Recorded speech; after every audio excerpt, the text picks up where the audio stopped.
నువ్వు అమ్మాయివి, అంత దూరం వెళ్ళి ఆటాడాలా? నలుగురు ఏమనుకుంటారు? మన బతుకులే అంతంత మాత్రం. ఈ సమయంలో నువ్వు చదువులు ఆటల కోసం ఇల్లు వదిలితే ఎలా చెప్పు? ఇప్పటికే అప్పు చప్పు చేసి ఇద్దరి అక్కలకు పెళ్లి చేశాం. మిగతా ఇద్దరి చెల్లెల బాధ్యత నీ భుజాలపైనే ఉంది. ఇవి మొదట్లో అంతర్జాతీయ క్రీడాకారునికి తల్లిదండ్రుల నుంచి ఎదురైన ప్రశ్నలు. అయినా ఏమాత్రం వెనకడుగు వేయకుండా దృఢమైన సంకల్ప బలంతో కన్నవాళ్లను ఒప్పించింది. అప్పటి నుంచి వెనుదిరగకుండా సెపక్ తక్రా క్రీడలో రాకెట్లా దూసుకుపోతోంది. భారత ఖ్యాతిని ప్రపంచ స్థాయిలో చాటేందుకు సన్నద్ధమవుతోంది పాలమూరుకు చెందిన ఈ యువ నవత.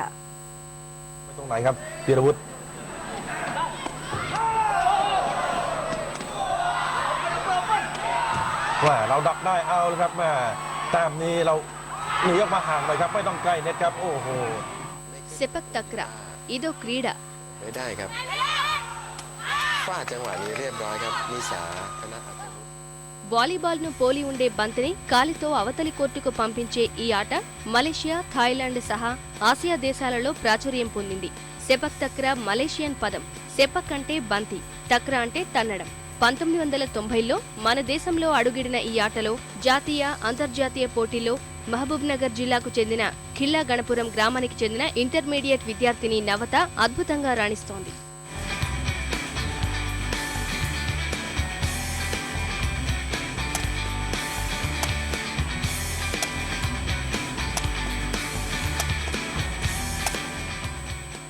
జాతీయ స్థాయి క్రీడాకారిణిగా నవత ప్రస్థానం రాజస్థాన్లో నిర్వహించిన టోర్నీతో ప్రారంభమైంది. 2010లో జోధ్పూర్ సహా ఆదిలాబాద్ జిల్లా బెల్లంపల్లిలో జరిగిన టోర్నీలో నవత ప్రతిభ కనబరిచింది. 2011 అహ్మదాబాద్, నాగ్పూర్లో జరిగిన జూనియర్ నేషనల్స్ సహా గోవా, కడపలో నిర్వహించిన టోర్నీలోనూ జట్టు విజయంలో నవతదే కీలక పాత్ర.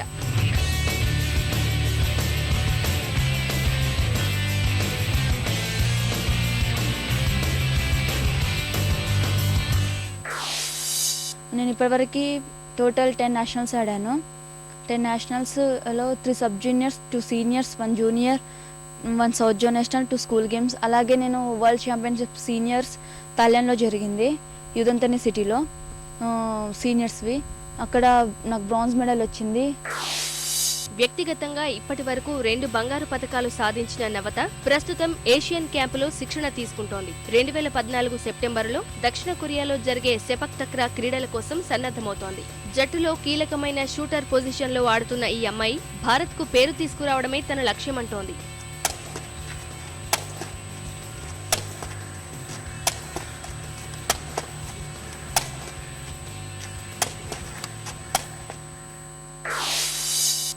ఇప్పుడు నేను ప్రజెంట్ ఏషియన్ క్యాంప్లో ఉన్నాను. ఇప్పుడు సౌత్ కొరియాలో సెప్టెంబర్ 14లో జరుగుతున్నాయి. మొత్తం 12 మెంబర్స్ని తీసుకెళ్తారు, గర్ల్స్ని, బాయ్స్ని. నేను కూడా మంచిగా ప్రాక్టీస్ చేసి మన ఇండియాకి బెస్ట్ మంచి పేరు తేవాలని, ఇంకా మా గేమ్కి కూడా చాలా మంచి పేరు తేవాలని కోరుకుంటున్నాను. సెపక్ తక్రా పోటీలకు నవత ఎంపిక కావడం చిత్రంగానే జరిగింది.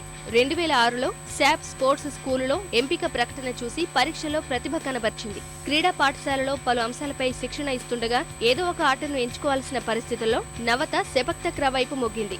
కానీ అప్పటికి ఆ ఆట గురించే నవతకు తెలియదు. అయినా కష్టపడి సెపక్ తక్రాలో రాణిస్తోంది.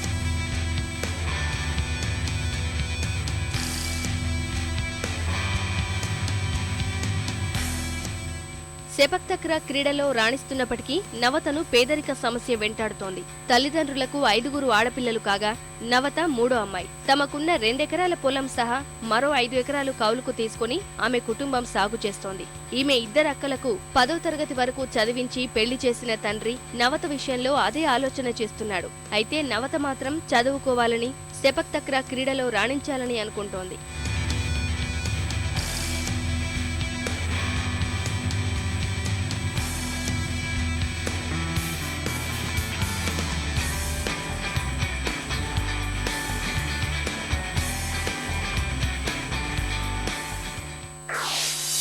వరి నాటుతుంది, కలుస్తుంది.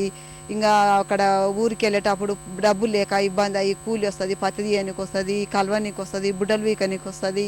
ఇంకా పైసలు జమ చేసుకొని ఊరికి వెళ్ళిపోతుంది, అన్ని పనులు చేస్తుంది. చదువు, క్రీడకు సమప్రాధాన్యం ఇవ్వాలని నవత అనుకుంటున్నప్పటికీ నవతకు అది కష్టసాధ్యంగానే కనిపిస్తోంది. స్పోర్ట్స్ స్కూల్లో 12వ తరగతి వరకే ఉంటుంది. ఇక త్వరలో కొరియాలో నిర్వహించనున్న ఏషియన్ సెపక్ తక్రా ఛాంపియన్షిప్ పోటీలకు వెళ్లాలంటే 50,000 రూపాయల వరకు ఖర్చవుతుంది. ఇంత మొత్తం నవత కుటుంబానికి ఆర్థిక భారమే.